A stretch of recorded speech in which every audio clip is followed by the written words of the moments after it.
What's going on, y'all? Welcome to episode 61 of the Fight Night Forecast, where we highlight, recap, and cover all things boxing, baby. Don't mind the noise. Listen, your boy just dropped his notes. You know what I mean? That's all it is. But listen, man, blessed to be here with y'all today. We got a big week. We got a big week coming up, man. And those of y'all that might not know, we're going to crown a undisputed king at 175, light heavyweight, 175 pounds. But yeah, it's gonna be nasty work this weekend, man. I'm excited for it. It's gonna be really, really good. We're gonna get into these past couple weeks of boxing real quick, and knock out some of the stuff we saw over the past couple weeks in boxing UFC. I'm gonna get into a little bit of a breakdown real quick of Beterbiev and Bivol that's coming up this weekend, and we got a couple of announcements. And we'll look into a few more key dates that are coming up. And I'm going to get y'all on y'all way, man. Listen, I know your boy's still been, a little MIA. But listen, your boy, I'm coming back. Making my way back. I feel like I'm could be tweaking. Might be a little too close right now. Let me see if I can move the camera back a little bit. I think that's a lot better. Awesome. You know what I mean? You can't be all up in this mug, you know what I mean? But listen, pretty hyped. Let's get into the past couple weeks of boxing real quick. And let me get this pulled up. So let's start with we had was it September 28th? We had quite a few cards actually. They were all mainly held up by women, and the women that weekend of the 28th, the women had boxing on their back. You know what I mean? Let's start with Sandy Ryan and Michaela Mayer. That whole card, pretty stacked card there on ESPN. Michaela Mayer defeated Sandy Ryan, majority decision in 10 rounds to win the WBO welterweight title, women's welterweight title, that is. And then we had Xander Zayas. He defeated Damian Sosa by unanimous decision in a junior welterweight bout. Bruce Shushu Carrington defeated Suleiman Segawa, also majority decision, 10 round. A lot of majority decisions. What's going on with that? That was in a featherweight bout. Vito Melnicki defeated Khalil El Haraz. Floyd Diaz defeated Mario Hernandez, unanimous decision by 8. Elvis Rodriguez defeated Kendo Castaneda, unanimous decision by 10. Delonte Tiger Johnson, former U.S. Olympian, he defeated Yomar Alamo, depending on if you're from Texas or not, you feel me? That was in a junior welterweight bout, and then Rohan Polanco defeated Marcelino Lopez, TKO 6. Let's keep moving on. We had Terry Harper also fought that weekend. She defeated Rhiannon Dixon, unanimous decision in 10 rounds to win the WBO women's lightweight title. Peter McGrail defeated Brad Foster, second round KO. George Litter defeated George Davey, the battle of the Georges, you feel me? TKO 5, and that was in a middleweight bout. Galal Yafai defeated Sergio Orozco Oliva by TKO round 3. You guys remember Galal Yafai? He was a really good Olympian for Great Britain, turned into a pretty good prospect in the pros. But yeah, there's a few more on that card, nothing too crazy. Also on the 28th, we had Alicia Baumgartner versus Delphine Persoon, ended in a no contest.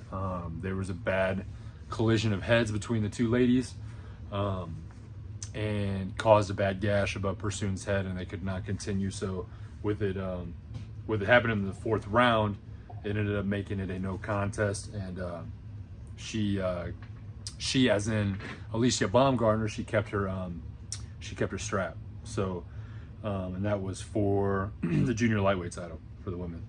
So that was pretty much a recap there of the 28th. Let's move forward right quick. We had the 5th, October 5th. Let's start with UFC. A lot of y'all saw Alex Pereira defeat Khalil Roundtree Jr. Pretty, I thought it was going to be a lot tougher of a fight. But I will say Khalil Rountree's one tough dude, man. He looked pretty messed up by the end of it. He had a gash over his nose, cuts over his eye. And man, I mean, that was a big thing. I thought, you know, Khalil Roundtree, he said, hey, listen, I'm gonna sit there, I'm gonna square up with him. You know, and he did just that. You know, because Roundtree, no pun intended, is a pretty well-rounded fighter. You know, has a really good ground game. We don't see a lot of Alex Pereira's ground game. He obviously has a pretty heavy kickboxing and boxing too. You know, pedigree. He did a lot of that, so he kind of switched over into MMA through the UFC and all that. Don't see him wrestle a lot, but you know, Roundtree might have had a little more success if he went that way, but he really wanted to prove it. And unfortunately, I think it was a 4th round KO. Is where we ended up landing on that. But you know, hats off to Roundtree, bro, man. He's a dog, man. He's a dog. I think if we got to chalk it up to Alex Pereira really as being the hottest dude in the UFC right now. Dude's a dog, man. He just shows it time and time again. You know, every single time I'm like, man, I think somebody might be able to beat him. You know, he proves it wrong. That's just what it is, though. Also, that same weekend, though, we had Nick Ball. He defended his WBA featherweight world title with a 10th round TKO victory over Ronnie Rios, and that was in Liverpool, England, on the 5th last weekend. Yeah, he scored knockdowns in the 3rd, 7th, and 10th before Rios' corner decided to stop the fight. So, pretty good little fight for Nick Ball, my man. Another couple on that one. We had Jack Rafferty defeated Henry Turner by 9th round TKO. Then Jack Turner defeated, it must be brothers or something. You feel me? Jack Turner defeated Gonzalo Corandelzi by 1st round KO in a bantamweight bout. Walter Fury defeated Dale Aerosmith by unanimous decision in 4. That was a junior middleweight bout. And Javier Herrera defeated Oliver Flores by TKO round 3. Not too bad. Janibek stops Mikhailovich, and he retains his IBF middleweight title. So let's see, it was a 9th round TKO victory over Andre Mikhailovich on that was on Friday, the 4th. The fight ended after Janibek landed 2 consecutive left uppercuts. Well, I'll tell you what, Janibek and them uppercuts, bro, are scary work. We've talked about this in the past, man. He's got a very, very nasty rear uppercut. He's southpaw, so the left hand is his rear uppercut. Crazy work. He always be into people with that. But to land 2 consecutive is crazy. But he, you know, he's always been a technician with that, and has always made that his move. But yeah, so and that scored a knockdown. No, actually, the knockdown was scored earlier. The 2 left uppercuts actually forced the referee to stop the bout about 2 minutes and 45 seconds into the round. So it was about the end of the round there. But finished him off. But yeah, so some other people on that one too. We have Maya Motu. He defeated Shannon O'Connell. She defeated Shannon O'Connell by TKO in the round 4. Women's featherweight bout. Charlie Kazi defeated Lou Magaiva, 7th round TKO in a lightweight bout, and Ahmed Reda defeated Joe Cara by the 2nd round TKO in a lightweight bout. Yeah, so we had some pretty good cards. If you didn't catch them, you missed out. You know what I mean? They might not have had a lot of the big names on there, but you know, I watched them and I was impressed, man. I've been telling y'all from the jump, man, from back at episode like 10. You know what I mean? You gotta watch these cards, man, even if they don't have the big names on them, man, because you're seeing these the people that are starting to come up, make a name for themselves. And there's obviously, it depends on what you call a big name. You know, I mean, I think Janimek's a pretty big name, definitely 160.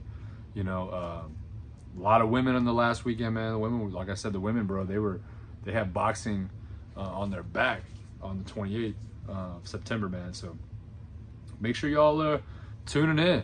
You know, you just got to tune in on the big week, on the Gervonta Davis fight weeks. You know what I mean?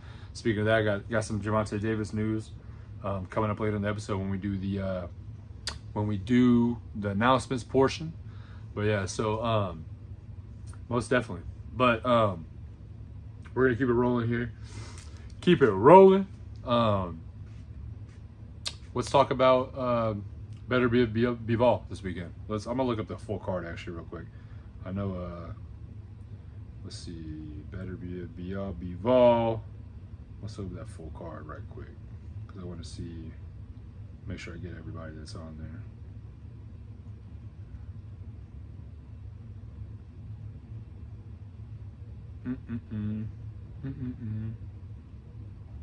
All right, let's see it. All right, we got the full card here. Let's start at the bottom. So we had Muhammad Alakel versus Jesus Gonzalez at lightweight. My boxing bay, Sky Nicholson, just fighting Raven Chapman for Nicholson's WBC featherweight title. Everyone loves Ben Whitaker, man. I mean, if you don't like him, you probably don't like showboating, and that, that's understandable. But Ben Whitaker, he's fighting Liam Cameron at light heavyweight.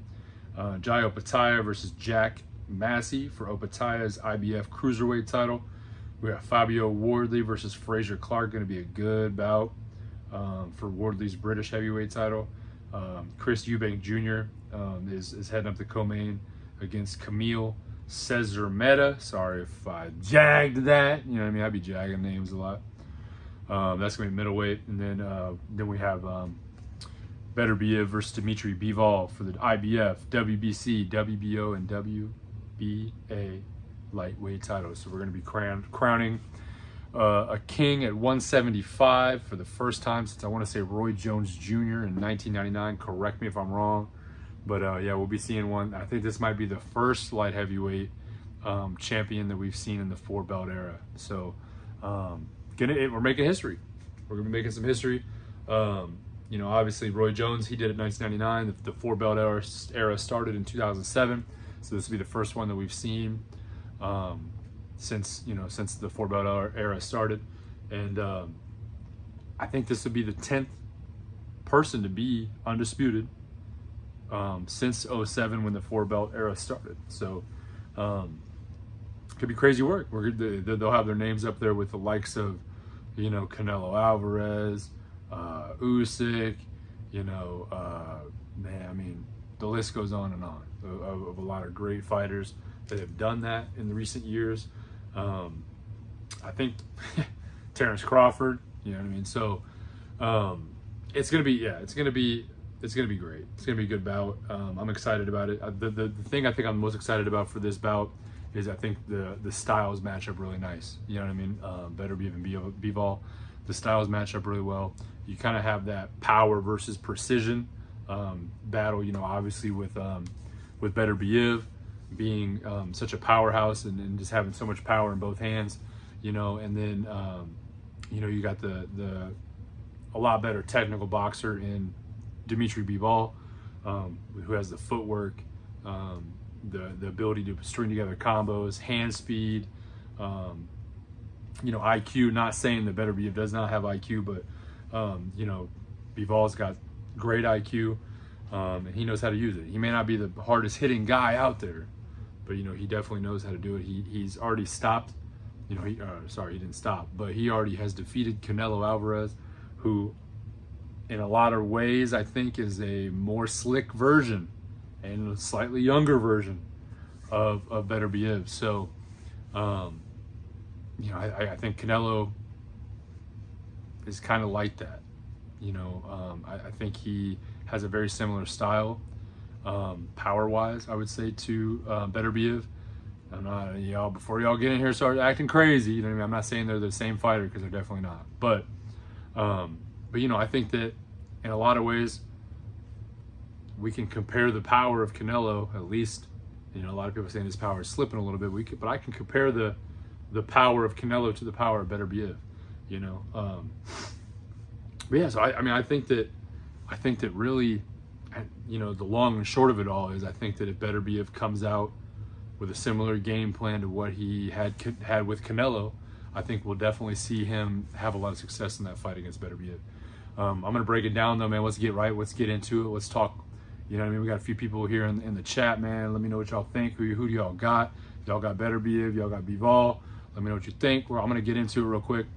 Some keys of victories for both guys.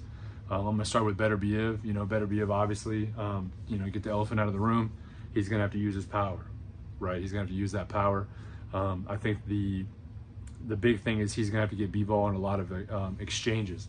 I really do think that throughout this fight, when there's gonna be toe-to-toe exchanges going on, Beterbiev definitely has the advantage, you know, because that's the thing with Bivol. You know, Bivol is, you know, I don't want to say he's not the fastest guy, right? He doesn't have the most power, does not have the, he's not the, you know, the quickest with the footwork or whatever, but he's got enough of all of it and can string it all together. Then that's what makes Bivol so dangerous, you know. And then on the flip end, you got Beterbiev, where it's like any punch he throws can end the fight. You know what I mean? So that's just what's so interesting about this. But I think that truly Beterbiev has the advantage when it comes to the toe-to-toe encounters. You know, I think that to combat the fast hands of the faster hands, at least, of Bivol, he's going to have to really lay that power down, and he's going to have to make Bivol respect it, be a little more afraid to come in and get those long stringing combos off. You know what I mean? So I think that's going to be a big thing with Bivol too, with Beterbiev rather. I think he's going to have to cut the ring off. You know, Bivol knows how to move very, very well. And Beterbiev is going to have to find ways to cut that ring off and force him into these toe-to-toe exchanges where he's going to benefit off of, you know. And on the flip end, man, I think Bivol is going to have to do a lot of what he did with Canelo. You know, he's going to have to string together those combinations. He's going to have to try to avoid getting into a toe-to-toe exchange with Bivol or with Beterbiev. I feel like I'm going to do this I'm probably going to do this all night. Beterbiev, Bivol, Beterbiev, you know what I mean? Too close. But, so yeah, so I really do think that Bivol is going to have a similar style that he came at Canelo with. And I think that Bivol is going to have to, you know, he's going to have to really use the footwork. He's going to have to take advantage of Beterbiev's slower hands and feet. You know, I think that Beterbiev has a lot of holes in his game. I think that the holes can very easily be exploited by Bivol's style too. I think Bivol has a great opportunity to counter over top of Bivol's right hand, or Beterbiev's right hand. You know, and I think that could be a huge key to victory for Bivol, is using his ability to counter, take advantage of the fact that Beterbiev is not the fastest, especially not anymore. Hate to bring age into this. Y'all know me, I don't believe in the age stuff when it comes to boxing. Spoke on that many, many times in past episodes. But what concerns me is not really age as much as the injuries that Beterbiev has stacked over the past couple of years. You know, he had to pull out of a fight because of he had to get dental work done. You know, then obviously we had this fight scheduled for earlier in the year. Beterbiev tears his meniscus, you know what I mean? And now is recovering off of that. This is his first fight coming back from that.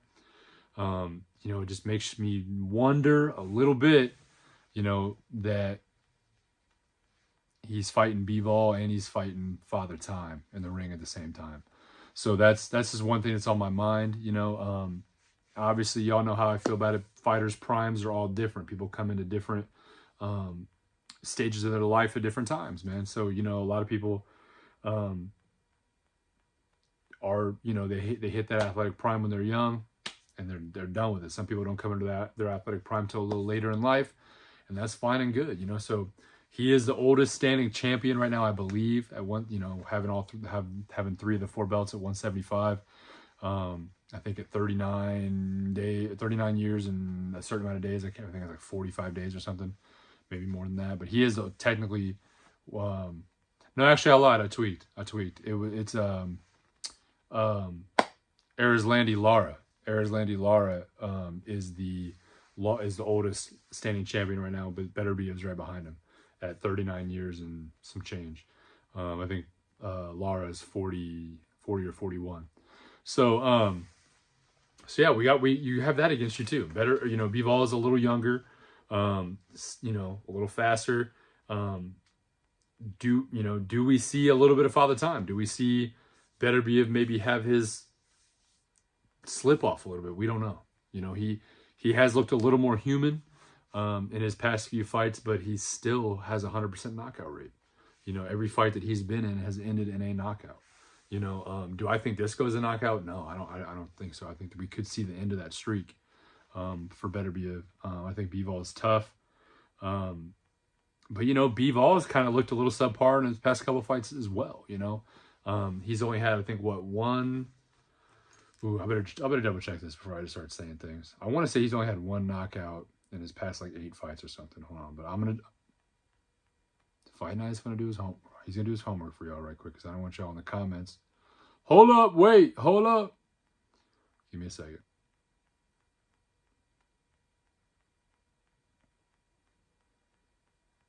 What's going on, y'all? I mean, we got a few people in the chat room. Hit the chats. Let me know what y'all got going on tonight. Box Rec, Bivol. Let's check it out. All right, so listen. All right, so we got, let's see. So he knocked out Malik Zinad, right? And that was his last fight, June 1st, 2024. But before that, let's see. Dude, that's not good. So we got, what, one?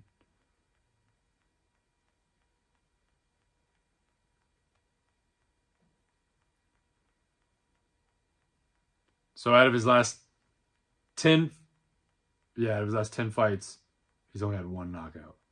So I was close. I said 8. I was a little off, but listen. I mean, granted, they were all unanimous decision, right? He pitched shutouts in most of them. I mean, we could obviously say that Canelo Alvarez probably wasn't a shutout by any means, but he did win that, you know, unanimous. All 3 judges scored it his way. But yes, I mean, he's, you know, he's not a knockout artist. He doesn't have the most power. And that's why I think that, you know, Beterbiev has to get in there and, you know, make him respect his punches. And on the flip end, Bivol is going to have to give him something to respect as well. Otherwise, you know, we've seen Beterbiev's relentless style, right? Where, you know, we saw it with Joe Smith Jr. We saw it with, you know, multiple people that he's fought where, and Joe Smith Jr. is a puncher. You know what I mean? And Beterbiev just, he's been knocked down a couple of times, but he just is relentless and does not stop coming at you, you know? So I think it's going to be a really good fight. Everyone wants to know my prediction, man. Let's see. It's Playland said Berlanga. Man, crazy work. That was a good fight, though. He did way better than I thought he was going to against Canelo, but yeah, Berlanga, man, I'd like to see what he's got lined up next, bro. I really think I could see Berlanga. Man, I'd like to see Berlanga fight my boy Caleb Plant, honestly, for being real. See where that goes, but yeah. So everyone wants to know my prediction. I've had a lot of people hit me up, ask me for it. This is tough, man. This is really tough. Y'all know me, man. I always lean towards the more skilled person. I always lean towards the boxer as opposed to the puncher. That's just kind of how I've always been. I do believe that this is a sport of boxing, not the sport of punching. You know what I mean? I think if you put a gun to Fight Night's head, right? You put a gun to Fight Night's head and you said, hey, listen, you got to pick Beterbiev or Bivol. Which one you going with? And how? I'm going Dimitri Bivol, unanimous decision. That's it. That is the Fight Night's. That's Fight Night Forecast's official prediction. Bivol by unanimous decision, or by split. I could see a split decision too, depending on the direction, the way the fight goes. But again, just to recap real quick for some of y'all that just came in, you know, the biggest key to victory for both guys is for Beterbiev. He's going to have to use his power, cut the ring off, and win the exchanges, you know, through his power. Bivol the other way around. I'm going try to limit as many exchanges as you can toe-to-toe. Similar, actually, we'll leave this on the same one. Similar style to how he fought Canelo, right? He's going to need to use his footwork, string together his combinations, and use his slightly better speed. He's going to have to counter Bivol or Beterbiev. I knew this was gonna happen. I literally, man, I knew when I started this episode, I was like, I'm gonna be back and forth. He's gonna have to counter Beterbiev. You know, Beterbiev tends to put a lot into his right hands, easily counterable. And then I think the very last thing he's gonna have to do is just use that IQ. You know, I think he's been in some big fights. You know, Beterbiev has too. But I really do. I think Bivol's been in some bigger fights. Honestly, he's gonna have to use that to his advantage. Playland said, "Love to see Berlanga versus Caleb Plant. It's the Canelo effect. If you fight Canelo, you get a career." That's what I'm saying, bro. Listen, and you know, Berlanga has been a really good prospect for a little minute, man. But the thing is, you get that baby, you know what I mean? That Canelo payday, baby, you know what I mean? And next thing you know, you get on the map, especially if you go in there and you look good against Canelo, you know? A lot of people hate on my boy Caleb Plant for, you know, getting dropped in that fight, but, you know, it showed a lot of people who Caleb Plant was, man. And, you know, same thing with Jaime Munguia, you know, same thing with Berlanga, same thing with a lot of these guys that he's fought, man. He's really put these guys on the map. Granted, he's beaten them, but he puts them on the map and really shows people, you know, who they are, you know? So, I think it's great, man. I think it's great. You know, there's so many guys, that have given Canelo good fights too, really, you know, that people may have never heard of, you know? So, that's the thing, man. You know, that's the beauty of, you know, these guys are the big names. They really, they can put the slightly lesser people on, you know what I mean? You know, Gervonta Tank Davis is the same way. He's fought so many guys, that he's kind of put their name on the spotlight. Granted, he's also beat them, but, you know, put on the spotlight. So, yeah, I gotta love it, man. Gotta love it. So, again, prediction. I'm going Bivol by either unanimous decision or split decision. And hopefully next week I'm going to come back at y'all and be like, I was right. But, you know, I really could see it going either way, which is kind of, you know, I don't call too many fights where it really could go either way, man. But I think this is one of those fights that could really go either way. I do truly believe that I think Beterbiev is most likely done after this fight, win or lose. I think if he wins, he's accomplished everything he's wanted to accomplish, and he's out, you know, because he had a really long decorated amateur career. You know, and he's only had 18 fights, I want to say. I think he's 18 or 19-0 in the pros, you know, so I think he's going to get in. He could get in if he wins this fight, kind of be done, be satisfied with everything, you know, and call it there. And I think if he loses, I don't think he has anything else to prove in the sport, you know, unless he wants a rematch, you know, which may or may not happen. I'm not sure if there's a rematch clause in the contract. That's something I could probably look into. But yeah, he said, Playline said, Tank for real too. You're right, bro. I mean, I agree. He said, since it's football season, which boxer could make it in the NFL? Anthony Joshua. Anthony Joshua for sure. I'm going Anthony Joshua all day. I think he could play. He could play a ridiculous amount of positions. I would say. Let me think of somebody else. That was a little too easy. But I'd go Anthony Joshua for sure. I think he'd be in the NFL. I think Deontay Wilder probably would have been a really good receiver or a really good tight end, probably something like that. I like this question. I like this. We need to be coming up with more stuff like this, man. Y'all need to follow suit. Another boxer that'd be a good NFL player. Off the top of my head, man. There's so many, bro. Because I think Terrence Crawford. Terrence Crawford could be a nasty running back, maybe. You know what I mean? Or a little, you know, a smaller size wide receiver. I think Errol Spence could be good in the NFL. You know what I mean? You can even throw Tank in there. You know what I mean? Little ass Tank. Put him in there. You know, he could probably be a pretty scrappy fullback or something like that. You know what I mean? I really do think. Playland said, Joshua, any sport. That dude is just one of those guys, just a specimen, bro. That dude was made in a petri dish, bro. I think he could really be good at any sport he wants to be at, man. I think, you know, Joshua being 6'6", 6'7", you could put him in the NFL. He could be in there, you know, banging it out with Dwight Howard. No, you know what I mean? Not the kind of banging it out that people, you know what I mean, put on him now. But back in the day, you know what I mean? That 2008 Dwight Howard before he got a little zesty and all that, you know what I mean? But yeah, man. So I think that, yeah, that's actually a really cool question. I'm glad you asked that. I appreciate you, bro. I think there's probably a lot of good athletes in the sport of boxing that could probably, you know, slip into other sports and do well.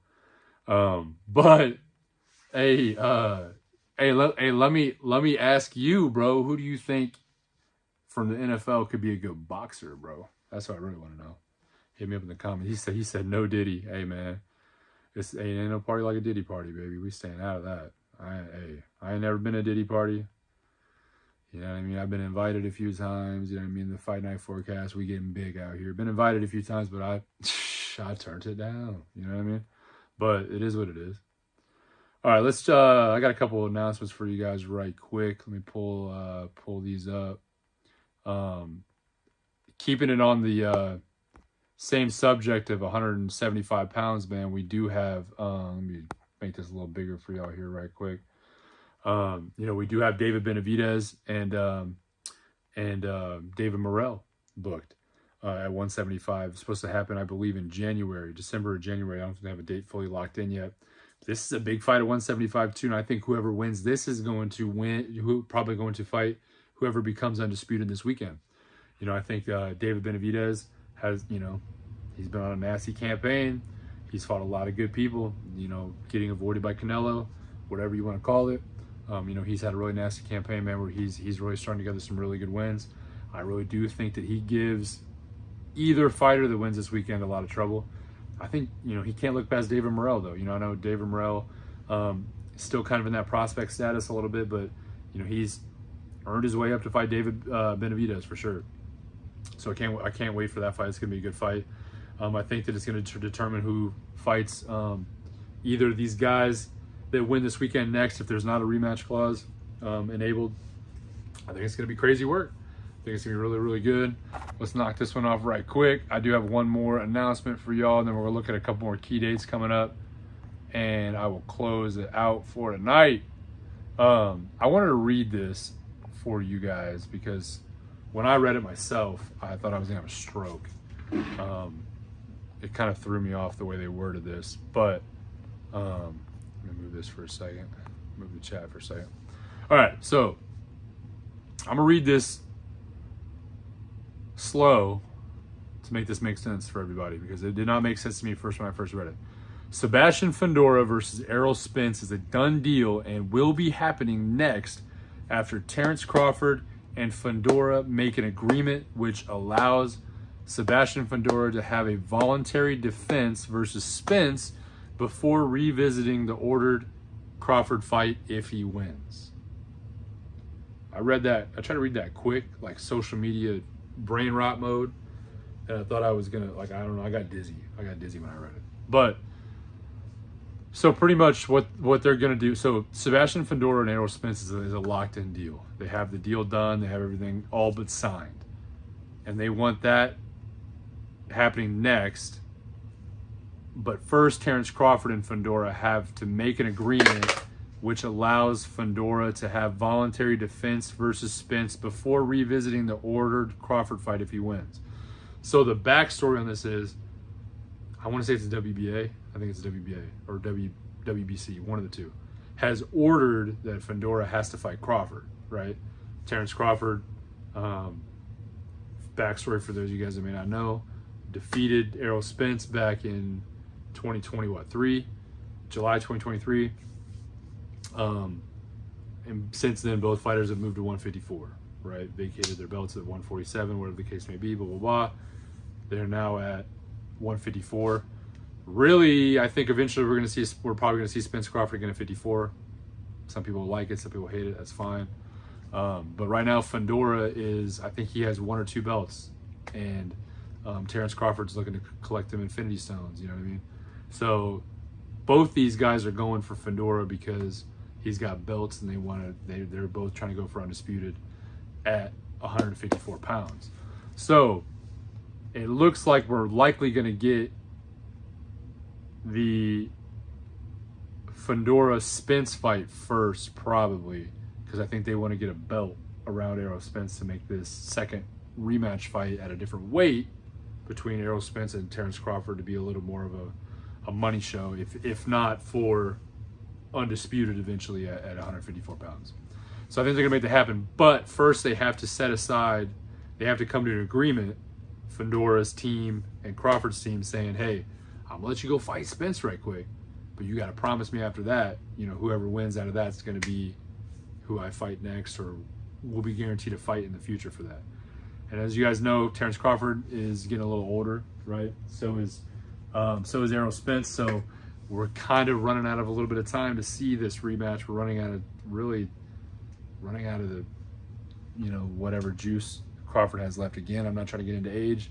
I don't think age matters in sports in a lot of ways, but it's something to think about. So, but yeah, I just wanted to bring that up. Thought it was interesting. So nothing's set in stone yet. They don't have any dates yet, but it does look like the deals have been made, but there's going to be a little bit of extra on the back end that has to be done in order to finish that fight out. So let's see. Playland said, I like Tyreek for boxing, great athleticism, but also interesting enough to sell tickets. I like that too. And actually, I was watching a podcast. I think it was the I Am Athlete podcast with, there's a bunch of guys that's on it. It's like Deshaun Jackson, former NFL player. I can't remember old buddy's name. He used to play for the Dolphins. He played for the Bears for a little bit too. Brandon Marshall, a shout out, I Am Athlete podcast, but I watched them quite a bit. I'm pretty sure they had Tyreek Hill on though, or maybe it was $1 million worth of the game. One of them had Tyreek Hill on, and Tyreek Hill actually said that he used to box when he was young. So interesting that you said that. Rose already kind of been in the sport a little bit as a jit, you know what I mean? What was I gonna do? Oh yeah, we're gonna look at these key dates real quick, and then I'm gonna let y'all out of here, man. ESPN boxing schedule. Hey, shout out ESPN, baby, sponsor me. All right, so we got some key dates coming up. Obviously this weekend, Artur Beterbiev and Dimitri Bivol. That's actually interesting about that too. This is gonna be the first pay-per-view that I believe is I want to say it's like $15 or $19 for people to view. So I think they're going to kind of test the waters with making these pay-per-views a little cheaper, seeing if more people buy, what the case may be. Obviously, in this day and age, we deal with a lot of issues with piracy and streams and stuff like that. So that does hurt the fighters. And I think it's a good business move. I think that if they make it more affordable, more people will buy. I know for a fact, like with me, just having the podcast and everything like that, I have to watch all these pay-per-views and stuff, and you end up spending a lot of money, going that route, having to watch, there's some months, there was June early this year or whatever, June or May or something, where there was 8 straight weeks of pay-per-view boxing on. And it's if you're hawking out $70 to $90 on each of those every week, man, next thing you know what I mean, you're on the soup kitchen line. But I think it's a good idea to make it more affordable, get more eyes on the sport. I think more people will buy it. I think more, what's the word I'm thinking of? More people that would, not more people that would not normally watch, but more people that would literally would be interested in the sport. You know what I mean? I think that more people would be willing to watch. I think we got more people that would be willing to play at the restaurants and the bars and whatnot. Because they make it more worth it, you know what I mean, for them. They get a higher return off of it, you know what I mean? So we got some key dates. Artur Beterbiev, Dimitri Bivol is this weekend. Hunter Nakatani is fighting on the 14th against Tassana Salapat. October 26th, Jack Catterall versus Regis Prograis, junior welter. That's going to be kind of a title eliminator. For November 9th, title fight, Jaron Ennis versus Karin Chukadzian for Ennis's IBF welterweight title that used to be Terrence Crawford's.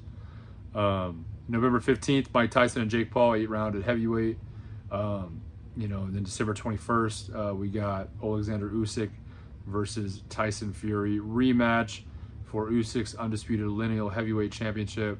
And then Christmas Eve, we got Naoya Inoue versus Sam Goodman, 12 rounds for Inoue's undisputed junior featherweight championship.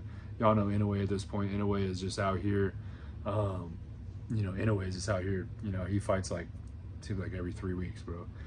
He says, when are you going to make a newsletter for the boxing schedules? Hey, man, that's something I've kind of thrown around for a little while, man.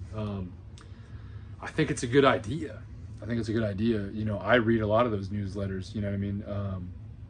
And that's definitely something I need to look into, man. I appreciate you bringing that up. Definitely something that should be coming down the road. You know, I am working on getting a website put up. That might be something that might be attached to that website. I think it'd be a good idea. Thanks, man. I appreciate you, man. You know, I appreciate all my Fight Night gang, man. Y'all are awesome. You know, I know I haven't been the most active lately. Just had a lot going on in life, but you know, I love seeing everybody's support. I love seeing everybody, you know, saying they miss me, or you know, want to see more, or want to see, you know, items like a newsletter or whatever the case may be. We'll see. Sean said firefights coming up, yo. Real quick, you catch the UFC card last weekend? Yeah, man, I just talked about it a little bit ago. Must have been right before you got on, probably. Man, Pareto, bro, is just I said it earlier in the podcast, man. He's the hottest dude in UFC right now, man. There's no ifs, ands, or buts about it. It's like everyone they line up for that dude, he knocks down. You know, he obviously had that knockout by Adesanya, you know, but yeah, I mean, other than that, the dude's been on his P's and Q's, man. You know, he's that good. He's that good. I want to see him really. I would like to see him diversify his game a little bit. Like, I know he leans pretty heavy on striking. I'd like to see him maybe try his hand at some grappling or not. I know it's not his strong suit, but people have mentioned too that if he finishes out his contract in UFC, I think he can come over and do some nasty work in boxing. Honestly, I wouldn't mind seeing him box somebody, you know, which would be pretty cool too. But yeah, I caught it, man. It was good. I watched it live. It was good, man. I definitely thought Khalil Roundtree was going to give him more, you know, tougher fight. But like I said earlier, hats off to Roundtree, bro. He's a tough dude, man. Had his nose split, eyebrow split, man. It was rough, but yeah, overall he did a really good job. He really did. But yeah, so that's all I got for y'all this week, man. So I'm gonna, you know, we're gonna wrap it up here real quick.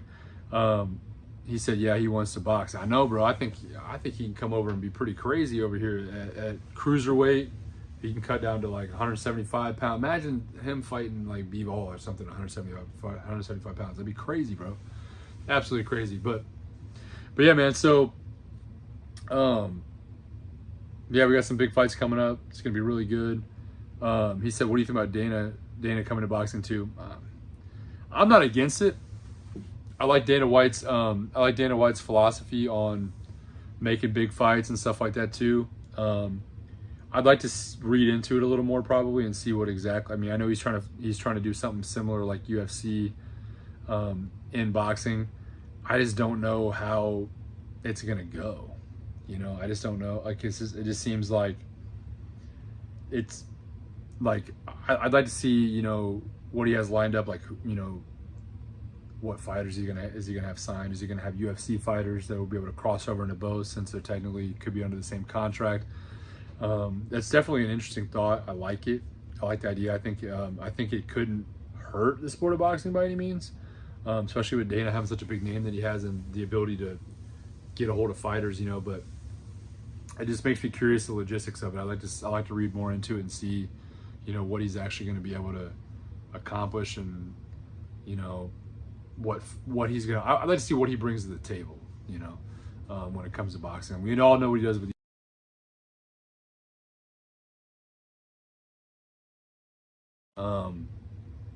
You know, lineup when it comes to that, but I think that it's just one of those things that we kind of have to see it. You know what I mean? I just got to see it. So, but yeah, appreciate you guys tuning in as always, man. You know, also this is something I'm really wanting to say at the beginning of the episode, but you know, my heart goes out to all the folk out that have been affected by the hurricanes lately, man. You know, we had the real bad one that happened. What was it, last week? And there's another one that's coming, you know, supposed to hit Florida tonight. Got a lot of friends, got some family down in Florida.